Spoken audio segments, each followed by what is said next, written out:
Sheriff Travis Holden croyait son badge faisait lui intouchable. Dans la calme ville de Silver Creek, il régnait par peur jusqu'à il a traversé une ligne. Il a enchaîné un berger allemand impuissant à un poteau rouillé et a levé son bâton pour prouver son pouvoir. Ce qu'il ne savait pas était que l'homme regardant du bord du terrain était un ancien Navy SEAL, quelqu'un qui avait survécu batailles bien plus sombres que cela. À son talon, un Malinois belgique à 9, discipliné et alerte, attendant seulement pour son commandement. Et dans ce moment, la cruauté a fait son premier pas vers le jugement. Avant nous commençons, dites-nous d'où vous regardez. Si cette histoire vous touche, s'il vous plaît, abonnez-vous. Silver Creek, Montana, gisait sous un ciel terne et bas qui pressait sur la ville comme un couvercle laissé à moitié fermé. Fin d'après-midi, le charbon dérivait des crêtes couvertes de pin au-delà de l'autoroute, transportant les odeurs mêlées d'écorce mouillée, de vieille essence et de poussière cuite dans le gravier par des décennies de passage de pneus. La station-service et l'épicerie en bordure de ville semblaient fatiguées plutôt qu'abandonnées. Panneaux décolorés par le soleil, un seul tube fluorescent ronronnant au-dessus de la porte, et fenêtres encombrées d'avis fanés que personne ne se souciait de remplacer. Le terrain de gravier était inégal, coupé de profondes ornières et de taches sombres où les camions avaient tourné au ralenti trop longtemps. Quelques véhicules étaient dispersés sans ordre.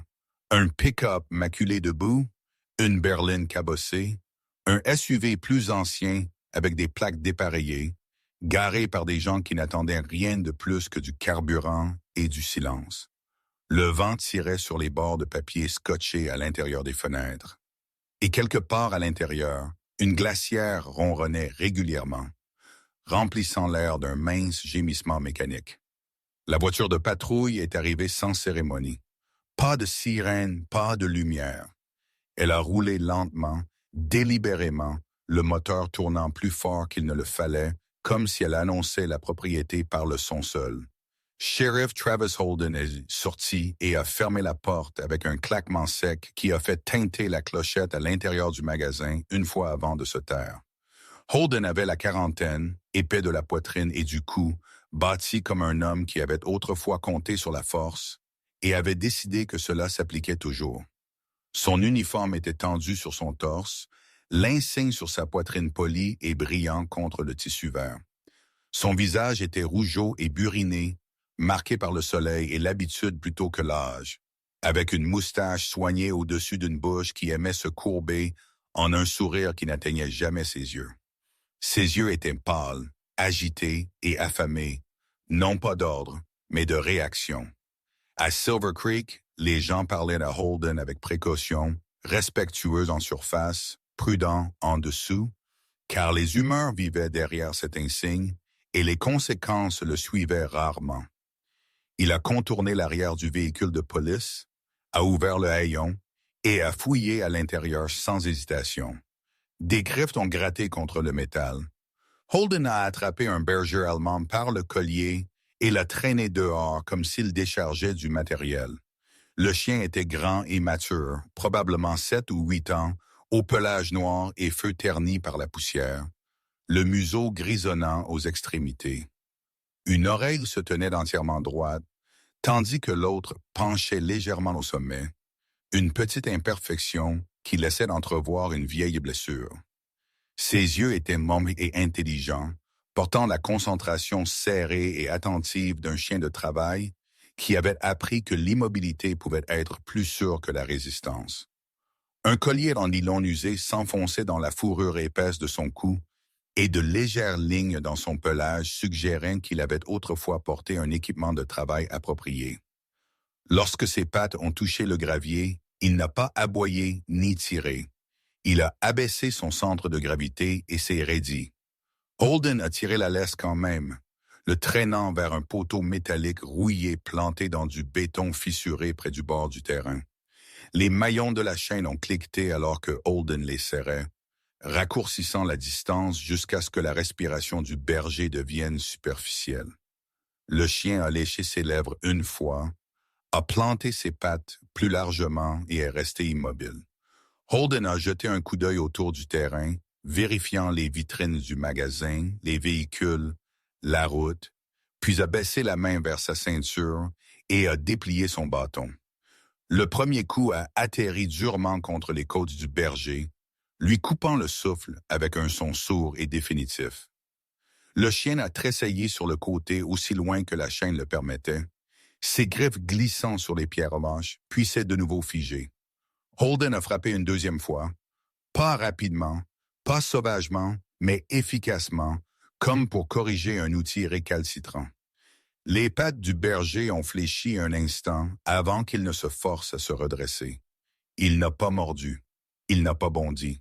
Une courte expiration brisée s'est échappée de sa poitrine. Puis il s'est de nouveau contraint à une immobilité rigide.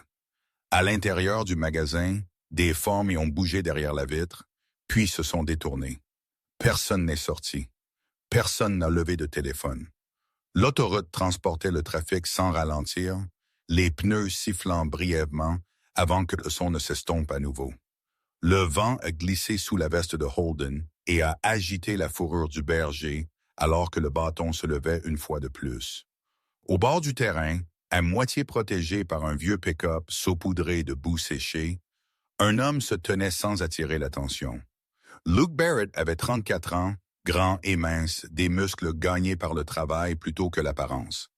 Sa posture équilibrait repos et préparation, le poids centré, la position ouverte. Son visage était rugueux, encadré par une barbe courte et soignée, la mâchoire marquée par de vieilles lignes qui parlaient de discipline plutôt que d'âge. Des cheveux blonds sablonneux étaient coupés courts à la militaire, fonctionnels, non coiffés, inchangés par les tendances. Des yeux noisettes observaient fixement, mesurant la distance, les mains, le timing, les sorties. Il portait un uniforme de travail de la marine type 3, un vert AO2, manches baissées, tissu naturellement froissé par le mouvement. Les champs velcro sur sa poitrine et ses bras étaient vierges. Pas de nom, pas de grade, pas d'insigne. Des bottes de combat de couleur sable l'ancraient au gravier. Luke n'a pas avancé. Il n'a pas parlé. Il a observé. À son talon se tenait son canhomme, un Malinois belge nommé Axel, âgé de 5 ans.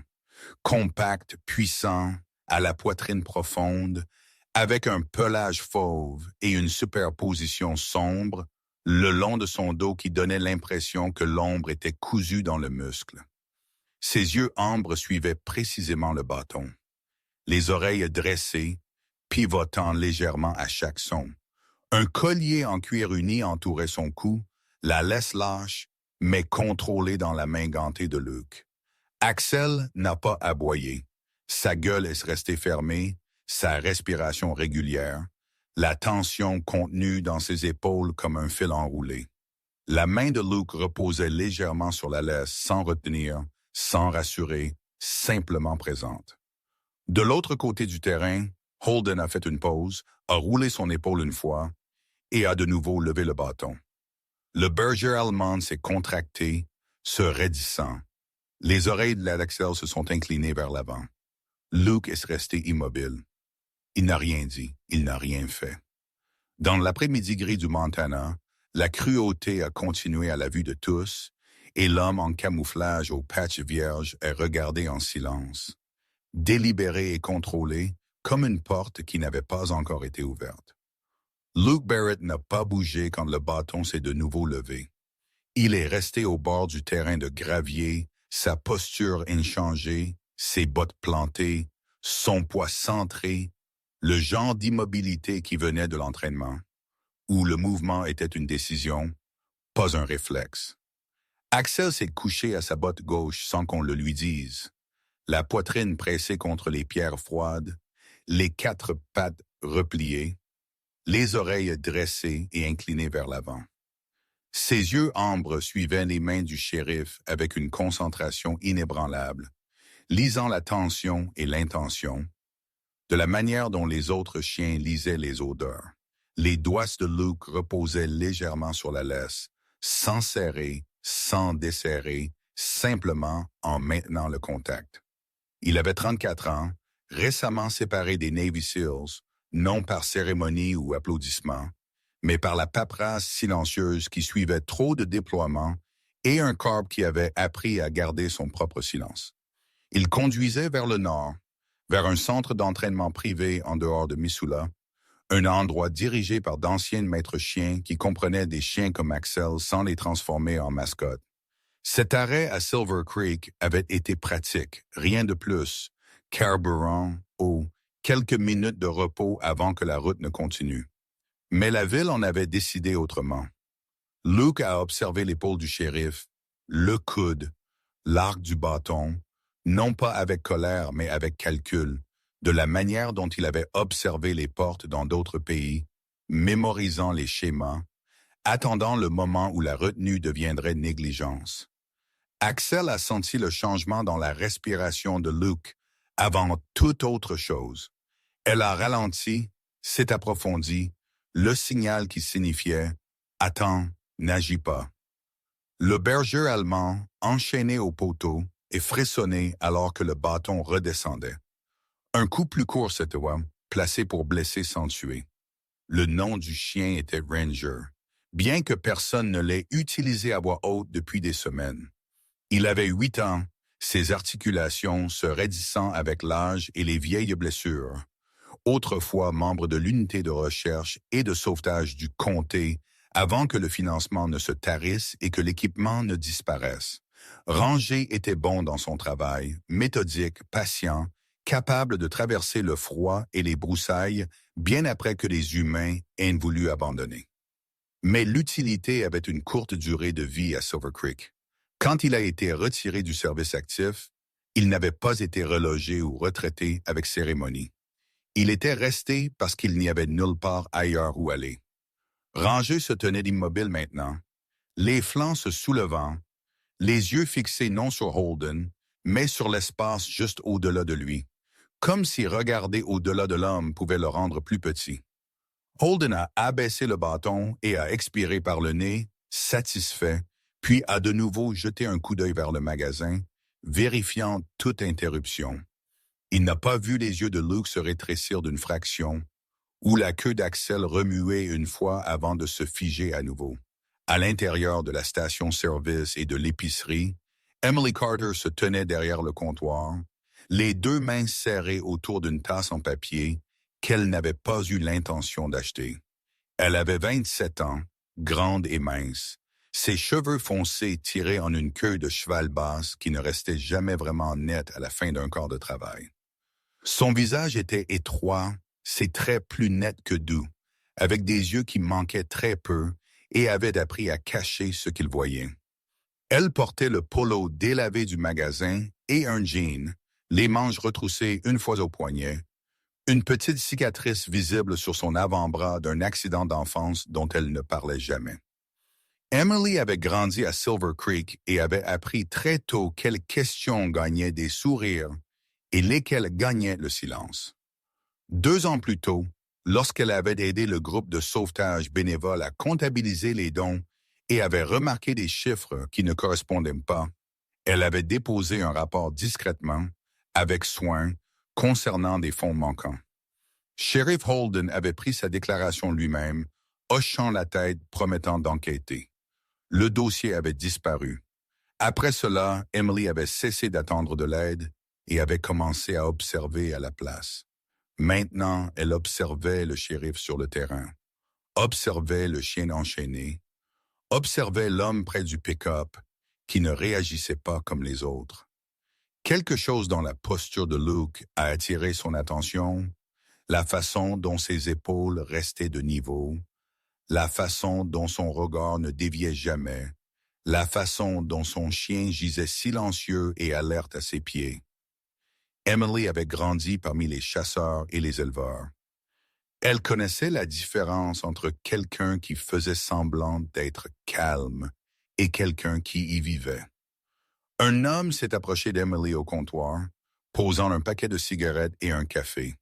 Son nom était Tom Weaver, fin de la cinquantaine, entrepreneur local quand le travail était stable, homme à tout faire quand ce n'était pas le cas.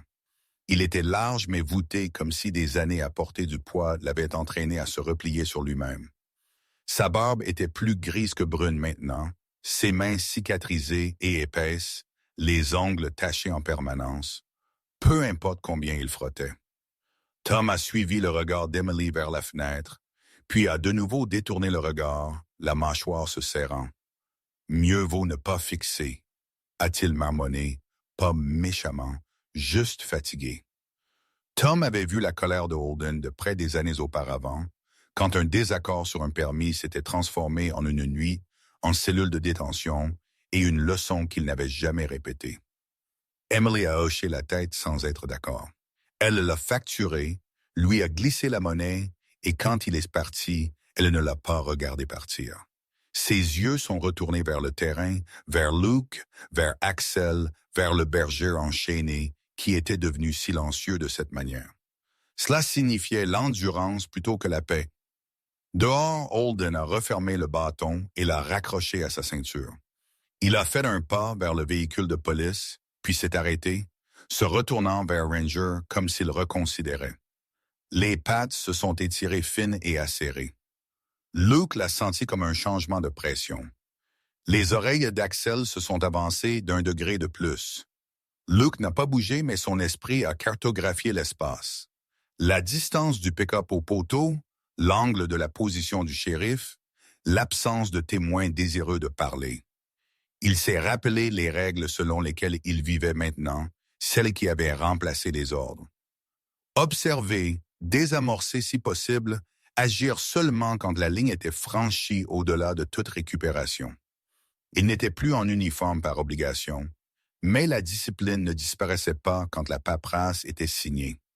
Axel est resté à terre, les muscles tendus, l'obéissance maintenue par la confiance plutôt que la force.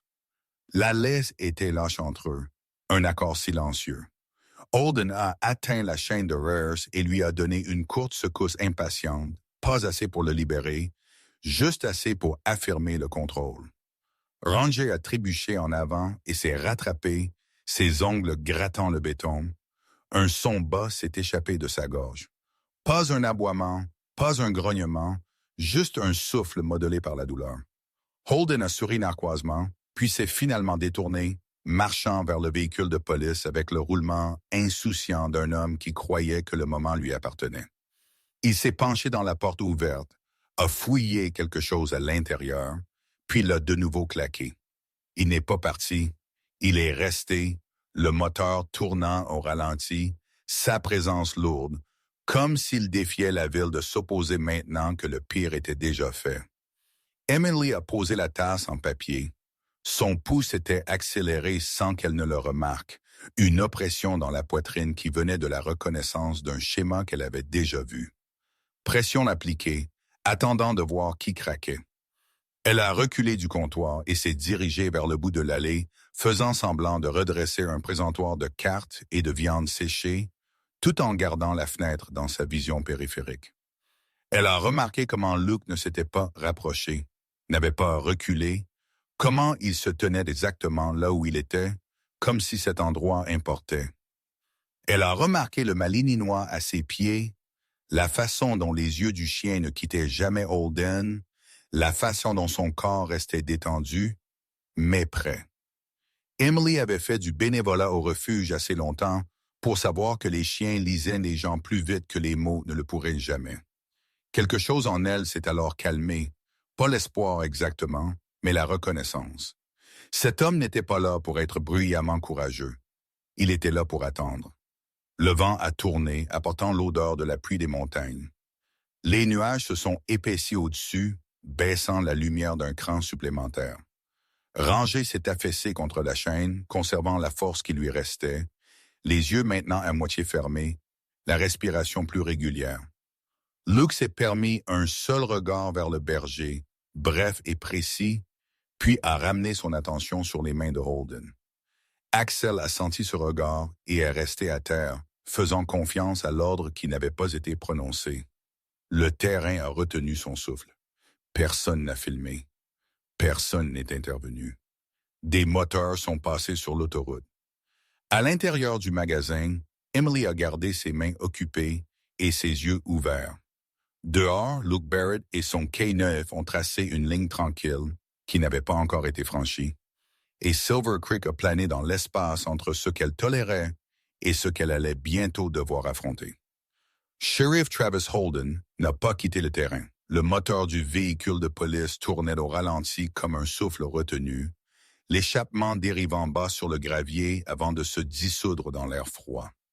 Il est resté là plus longtemps que nécessaire, un avant-bras posé sur le cadre de la fenêtre ouverte, les doigts tambours sur la porte dans un rythme paresseux, les yeux fixés vers l'avant, mais l'attention inclinée vers le chien enchaîné comme s'il attendait le moment de se sentir à nouveau justifié.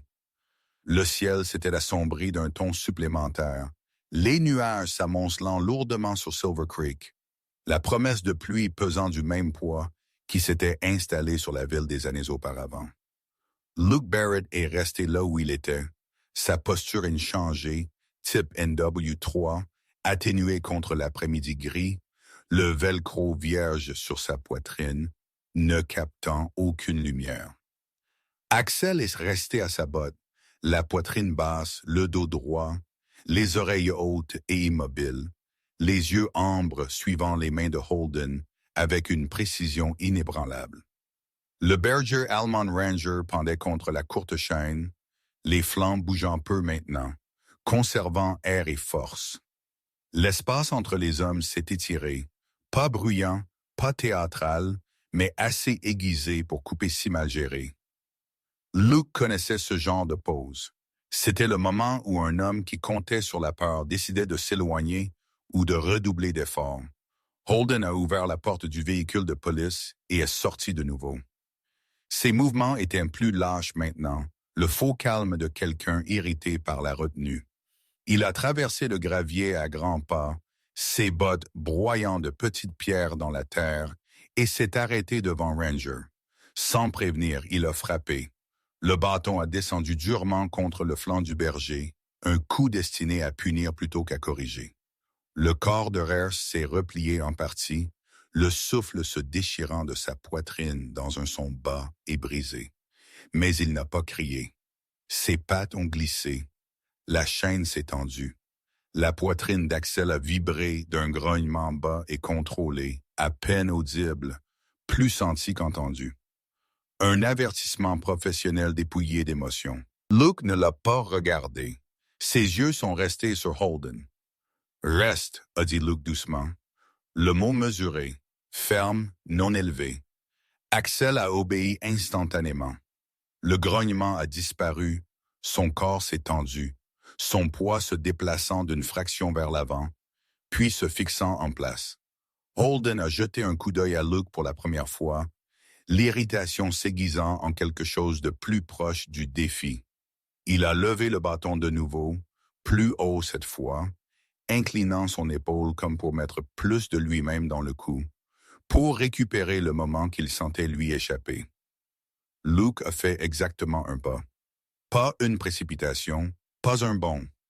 Un seul ajustement délibéré de la distance synchronisé avec le lever du bras de Holden. Sa main gauche s'est refermée sur le poignet de Holden en plein élan, les doigts se bloquant avec une certitude chirurgicale, tandis que son épaule droite a pivoté juste assez pour voler l'élan. Le bâton n'a jamais atteint Ranger. Il s'est écrasé contre le côté du véhicule de police à la place avec un craquement métallique aigu qui a résonné sur le terrain comme une cloche frappée trop fort. Holden a juré, la surprise traversant son visage avant que la colère ne puisse le rattraper. Luke n'a pas frappé. Il n'a pas jeté Holden au sol avec spectacle. Il a tourné ses hanches, a appliqué une pression à un angle précis et a laissé la gravité terminer l'argument. Holden a trébuché, ses bottes glissant sur le gravier lâche et est tombé durement sur un genou, puis les deux mains, le souffle le quittant dans un grognement. Le bâton a glissé et est venu se reposer près du pneu arrière. Le mouvement était terminé presque aussitôt qu'il a commencé, contenu et contrôlé, la violence redirigée plutôt que déchaînée. Axel était sur ses pieds maintenant, non pas parce que Luke l'avait ordonné, mais parce que l'ordre le permettait. Il a fait un pas en avant et s'est arrêté, plaçant son corps carrément entre Luke et Holden, la tête de niveau, les muscles tendus sous son pelage fauve et noir. Il n'a pas montré ses dents. Il n'a pas aboyé. Sa seule présence était une barrière, le genre qui faisait reconsidérer les hommes sans comprendre pourquoi. Le regard de Luke n'a jamais quitté Holden, sa respiration régulière, ses mains ouvertes et visibles. Assez, a dit Luke. Pas fort, pas menaçant, simplement définitif. Holden a levé les yeux du gravier, le visage rouge, sombre, les veines saillantes le long de son cou.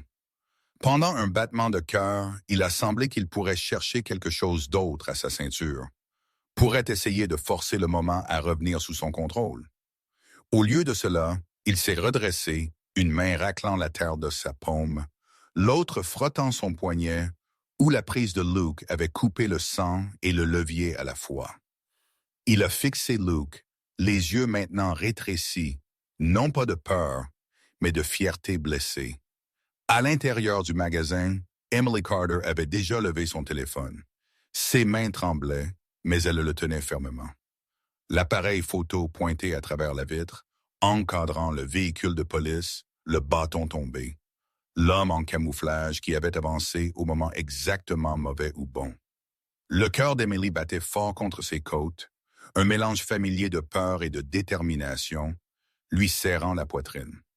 Elle avait appris ce qui arrivait aux gens qui parlaient trop fort à Silver Creek, mais elle avait aussi appris ce qui arrivait quand tout le monde restait silencieux. L'écran a tout capturé. Holden au sol, Luke debout au-dessus de lui sans agressivité, Axel positionné comme un mur. Au-delà d'eux, au bord du terrain, une caméra de surveillance routière usée montée sur un poteau penché et clignotée une fois, son voyant rouge toujours allumé malgré des années de négligence. Elle avait été installée après un accident mortel sur l'autoroute et oubliée quand le financement s'était épuisé, mais elle continuait de surveiller, impartiale et patiente, enregistrant la vérité grand angle que personne en ville ne voulait reconnaître. Holden s'est redressé entièrement, a brossé le gravier de son uniforme et a cherché son autorité de la seule manière qu'il connaissait. « Vous venez d'agresser un officier », a-t-il dit, sa voix forte maintenant, pour les fenêtres, pour le terrain, pour toutes les oreilles qui pourraient être forcées d'écouter. « Vous pensez que ce chien vous donne le droit ?» Il a pointé vers Axel avec sa main non blessée, puis vers Ranger, toujours enchaîné et tremblant, mais debout. Luke n'a pas répondu par des mots. Il a reculé d'un demi-pas, créant de l'espace, signalant une désescalade sans retraite. Axel a imité le mouvement, restant aligné, les yeux ne quittant jamais la masse centrale de Holden.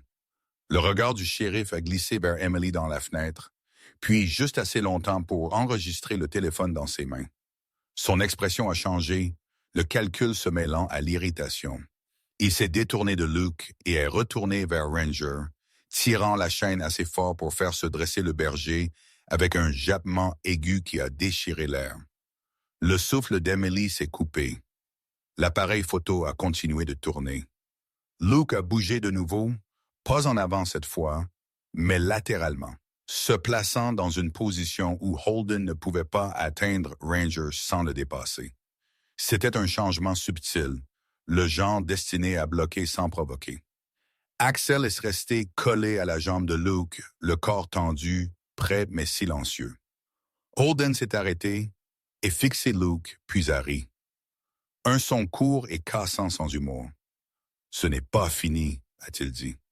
Plus une promesse qu'une menace, il a poussé Ranger vers la porte arrière ouverte du véhicule de police, forçant le chien à l'intérieur du compartiment de la cage avec une efficacité brutale. La porte a claqué avec une finalité creuse. Ranger s'est pressé dans le coin, les flancs se soulevant, les yeux grands ouverts, mais vivants. Holden s'est retourné vers Luke, la poitrine bombée, comme s'il le défiait de faire plus maintenant que la ligne avait été tracée. Luke n'a rien fait. Il a soutenu le regard de Holden pendant une longue seconde, assez longtemps pour que la caméra de surveillance routière le capture. Assez longtemps pour que le téléphone d'Emily enregistre l'immobilité qui a suivi la violence. La pluie a commencé à tomber, puis légère au début, tachetant la poussière et assombrissant le gravier. Holden a rompu le contact visuel en premier. Il a marché jusqu'à la portière du conducteur, est monté et l'a claqué. Le véhicule de police est parti avec une gerbe de pierre, les pneus mordant dans le sol humide, laissant derrière lui l'odeur d'échappement et le choc silencieux d'une ville qui venait de voir l'autorité vérifiée sans théâtralité. Luke a expiré lentement. Axel est resté debout jusqu'à ce que le véhicule de police disparaisse au coin de la rue, puis s'est assis aux côtés de Luke de son propre chef, attendant ce qui allait suivre. Emily a baissé son téléphone, ses mains tremblant plus fort maintenant que le moment était passé, le poids de ce qu'elle avait capturé s'installant. Le terrain est redevenu silencieux, mais c'était un silence différent cette fois, chargé, instable, irréversible. La pluie est arrivée comme elle le faisait toujours à Silver Creek, sans avertissement et sans excuse. Elle a commencé comme une fine bruine piquante qui a assombri la poussière et rendu le gravier glissant, puis s'est épaissie en une nappe régulière qui a aplati le son et a réduit le monde à ce qui se trouvait directement devant vous. La voiture de patrouille qui avait fui le terrain quelques minutes plus tôt est revenue avec de la compagnie cette fois, les phares traçant des cônes pâles à travers la pluie alors qu'elle glissait brusquement et s'arrêtait de travers sur deux places. Sheriff Travis Holden est sorti le premier, son ancienne bravade réarrangée en quelque chose de plus froid et de plus délibéré. Son uniforme l'était strié d'humidité, sa mâchoire serrée, ses yeux maintenant vifs de calcul plutôt que de fierté blessée. Il n'a pas regardé Ranger dans la cage arrière. Il n'a pas regardé Luke du tout au début. Il a levé sa radio, la voix régulière et assez forte pour porter. Suspect à agresser un officier, a-t-il dit, choisissant ses mots avec soin, demandant une assistance immédiate. La phrase s'est posée dans la pluie comme une pierre. Luke Barrett est resté là où il était, sa posture détendue mais alerte, les mains visibles, les épaules carrées sous le tissu AO2 humidifié. Axel était déjà à sa botte gauche, la poitrine sur le gravier, les oreilles dressées, les yeux suivant le mouvement sans bruit. Luke connaissait cette tournure des événements aussi bien qu'il connaissait le poids de sa propre respiration. Le niveau 2 n'arrivait jamais avec des points. Il arrivait avec de la paperasse, des radios et des témoins prêts à répéter ce qu'on leur disait. Le premier adjoint est arrivé en quelques minutes, les lumières clignotant brièvement avant de s'éteindre, comme si même cela était trop d'attention. Son nom était Mark Denson, début de la trentaine, grand et large, avec un visage rasé de près et le regard tendu et incertain d'un homme qui n'avait pas encore décidé qui il voulait être, quand l'autorité le mettrait à l'épreuve. Son uniforme était impeccable, la pluie battant sur ses épaules, ses bottes assez neuves pour grincer légèrement quand il bougeait. Denson a jeté un coup d'œil de Holden à Luke, puis à Axel, puis de nouveau, les yeux cherchant des indices. Holden a rempli le silence pour lui. « Mais notez-le », a dit Holden, secouant son menton vers Luke. « Ingérence avec un officier. Agression. » Luke n'a pas discuté. Il s'est tourné lentement, plaçant ses mains derrière son dos d'un mouvement fluide, les poignets alignés, le corps coopératif sans soumission. Denson a hésité juste assez longtemps pour le remarquer, puis s'est avancé, les menottes se fermant autour des poignets de Luke, avec un clic métallique qui a sonné plus fort sous la pluie. Luke n'a pas tressailli. Il n'a pas résisté. Il laisse rester immobile, les yeux fixés vers l'avant, la respiration régulière. Les oreilles de Daxler se sont inclinées vers l'arrière pendant une fraction de seconde, puis de nouveau vers l'avant, alors que Luke a prononcé un mot, calme et précis. À terre. Axel a obéi instantanément, abaissant son corps entièrement sur le gravier mouillé malgré le froid qui s'imprégnait de son pelage. Une deuxième voiture de police est arrivée, suivie d'une troisième. Un autre adjoint est sorti, plus âgé, plus lourd, le visage tiré par des lignes permanentes d'irritation. Son nom était Carl Haynes, milieu de la cinquantaine, un homme de carrière qui avait appris les contours des humeurs de Holden et les avait navigués en restant utile. Haynes a rapidement pris connaissance de la scène et s'est déplacé sans hésitation, encerclant Luke et Axel d'un œil exercé. Le chien est un problème, a marmonné Haynes, pas fort mais avec intention. Axel n'a pas bougé. Son corps était immobile, discipliné, la tête baissée comme ordonnée, les yeux suivant du dessous de ses sourcils. Haynes s'est approché et a donné un coup de pied court et sec aux côtes d'Axel. Pas assez pour briser un os, juste assez pour affirmer sa domination. Le corps d'Axel a tressailli, un grognement bas s'échappant avant qu'il ne puisse l'arrêter, mais il ne s'est pas levé. Il n'a pas mordu. Il est resté à terre, les muscles tremblants sous la contrainte. La confiance le maintenant en place. La mâchoire de Luke s'est serrée d'1 millimètre. Il n'a rien dit. Il a gardé les yeux fixés vers l'avant, sachant que toute réaction maintenant serait utilisée contre lui. Holden a tout observé avec un mince sourire qui a disparu aussi vite qu'il est apparu. À l'intérieur de la station-service et de l'épicerie, Emily Carter a senti le monde basculer. La pluie brouillait les fenêtres, mais pas assez pour cacher ce qui se passait. Elle a vu les mains de Luke menottées derrière son dos. Elle a vu le coup de pied atterrir sur le Malinois. Quelque chose d'ancien et de familier s'est serré dans sa poitrine. La même colère impuissante qu'elle avait ressentie 2 ans plus tôt, quand son rapport avait disparu et que la ville avait prétendu qu'il n'avait jamais existé. Emily a bougé sans réfléchir. Elle s'est accroupie derrière le comptoir, les doigts déjà courants sur son téléphone.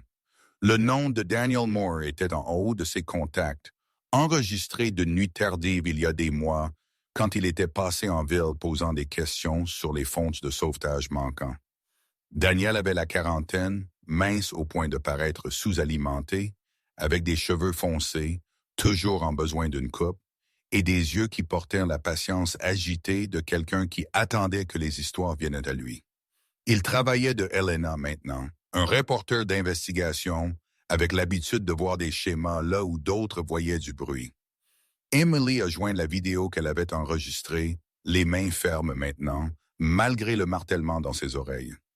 Elle a ajouté un deuxième fichier, des images fixes du flux de la caméra de surveillance routière qu'elle avait accédé via un ancien identifiant de bénévole qui n'avait pas été désactivé lorsque le financement s'est épuisé. Elle a hésité une seule seconde avant d'envoyer une 3e pièce jointe.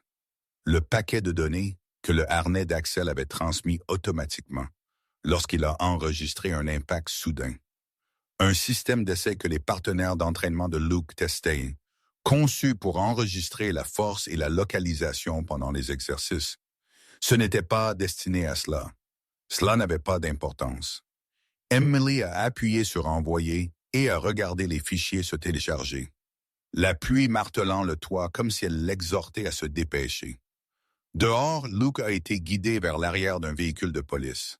Pas poussé, pas manipulé rudement maintenant que les témoins s'étaient multipliés, mais fermement, efficacement, comme si le système avait trouvé son rythme. Ranger a gémi une fois de la cage arrière du véhicule de Holden, un son mince avalé par la pluie. Luke a tourné la tête juste assez pour croiser le regard d'Axel. Le Malinois gisait immobile, les flancs bougeant vite et peu maintenant, la pluie assombrissant son pelage fauve, les yeux ambres fixés sur Luke avec une concentration ininterrompue. Luke a fait le plus petit hochement de tête, le genre destiné à un partenaire qui comprend sans explication. La porte a claqué. Le véhicule de police tournait au ralenti. Holden se tenait sous la pluie, la radio crépitant à son épaule, racontant l'histoire qu'il voulait raconter. Autour d'eux, Silver Creek s'est refermée sur elle-même, les portes se fermant, les lumières s'éteignant, la ville choisissant l'abri plutôt que la vérité comme elle l'avait toujours fait. À des kilomètres, le téléphone de Daniel Moore a vibré sur un bureau encombré de cahiers et de café froid. Il a ouvert le message et a regardé le premier clip en silence, puis le second, puis le troisième. Il s'est adossé à sa chaise, a passé une main dans ses cheveux et a expiré lentement. Alors c'est comme ça que vous le faites maintenant, a-t-il murmuré, ouvrant déjà un nouveau dossier, l'étiquetant avec une date et un nom qu'il suivait depuis trop longtemps. La pluie a continué de tomber sur Silver Creek, lourde et incessante, lavant le sang et la poussière dans les caniveaux et scellant la nuit autour d'une ville qui avait finalement été vue sous plus d'un angle. Le matin est venu à Silver Creek sans cérémonie. La tempête s'était déplacée vers l'est pendant la nuit, laissant derrière elle un ciel délavé et un air qui sentait le pain mouillé et le gravier propre. Des flaques d'eau reflétaient les bâtiments bas le long de Main Street, leur bord captant une lumière pâle, comme si la ville se voyait clairement pour la première fois depuis des années. Il n'y avait pas de sirène, pas de foule, pas de voix élevée lorsque les berlines banalisées sont arrivées. Elles se sont garées proprement devant le poste de police, les portes s'ouvrant et se fermant avec une efficacité retenue. 2 hommes et une femme sont sortis, des imperméables pliés sur leurs bras malgré le froid, leur posture précise sans être théâtrale. La femme menait, milieu de la quarantaine, des cheveux gris acier tirés en une queue de cheval serrée, des yeux de la couleur de l'acier d'hiver qui ne manquaient rien et ne gaspillaient aucun mouvement.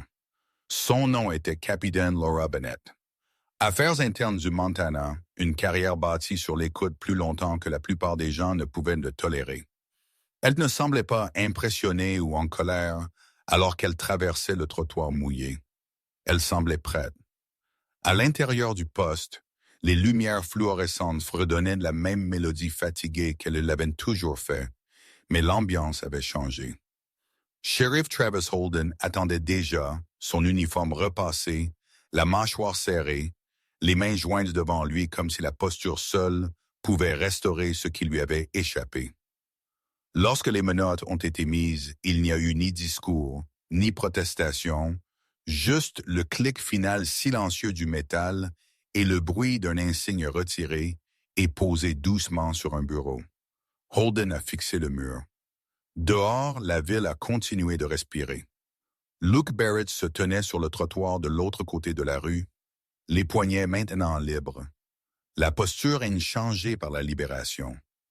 Il portait le même NWT type 3, des taches humides assombrissant le tissu, là où la pluie de la veille s'était imbibée, les champs velcro toujours vierges. Son visage ne montrait rien de comparable au soulagement ou au triomphe. Il montrait la préparation qui se réinstallait dans la neutralité. À côté de lui, Axel se tenait patiemment, le poids uniformément réparti, la queue basse et immobile, les yeux ambrés balayant sans urgence. Une vétérinaire était agenouillée à quelques mètres, d'âge moyen et pratique, avec des mains douces et des manches retroussées jusqu'au coude.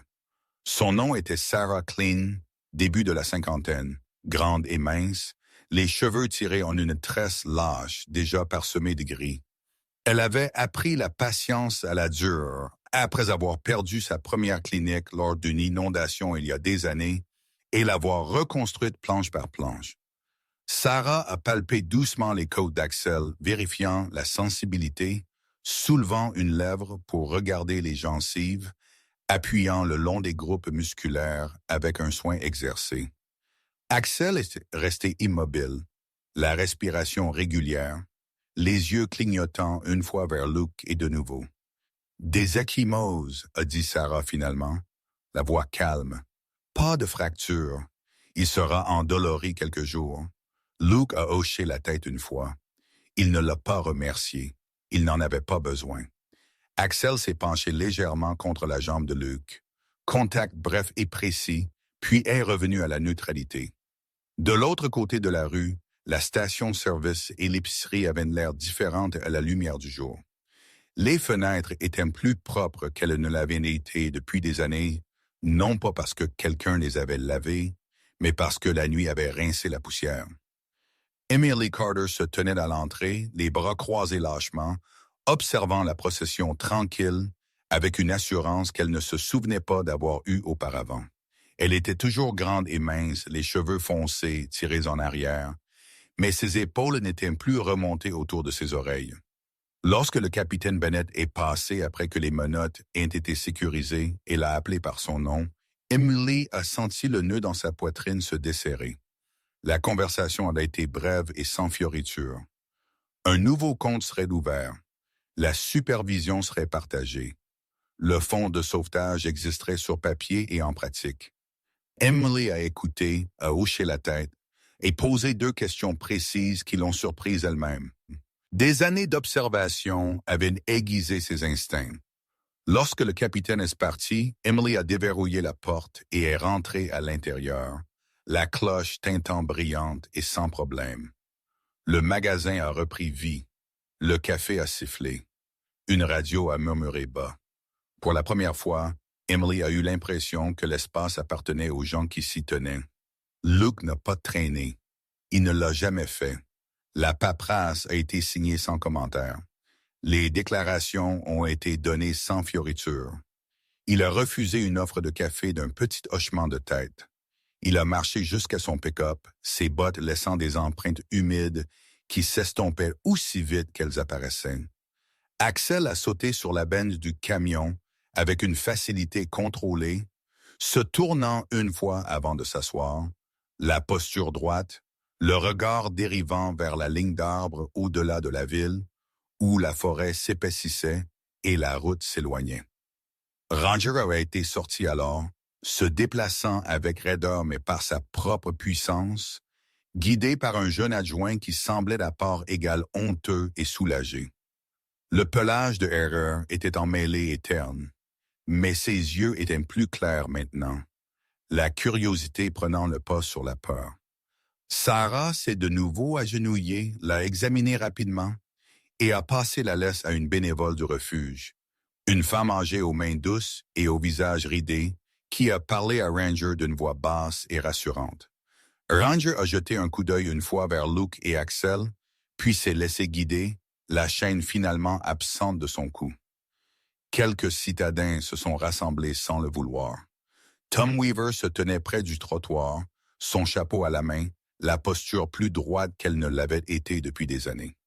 Une secrétaire d'école à la retraite nommée June Ellis a fait une pause avec son sac d'épicerie, offrant un petit hochement de tête qui ressemblait à des excuses et à des remerciements combinés.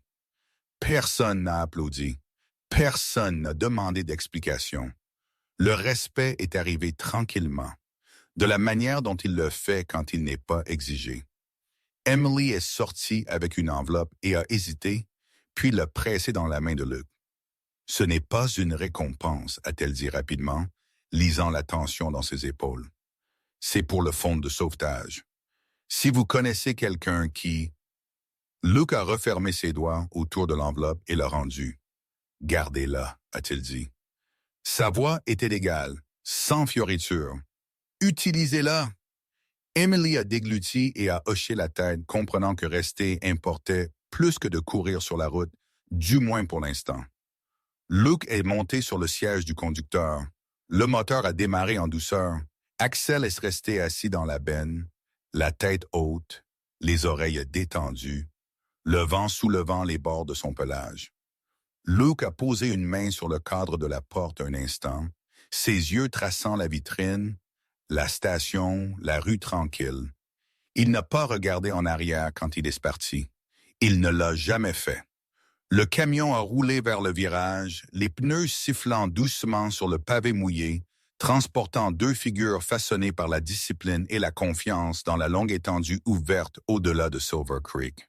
Derrière eux, la ville a repris ses petits sons ordinaires, les portes se sont ouvertes, les conversations ont redémarré. Un endroit qui avait retenu son souffle a enfin expiré. Axel a bougé une fois dans la benne alors que les arbres se refermaient, puis s'est installé, posant brièvement son menton sur le bord du camion, les yeux à moitié fermés. Luke a conduit d'une main sur le volant, l'autre reposant facilement, la posture détendue sans relâchement.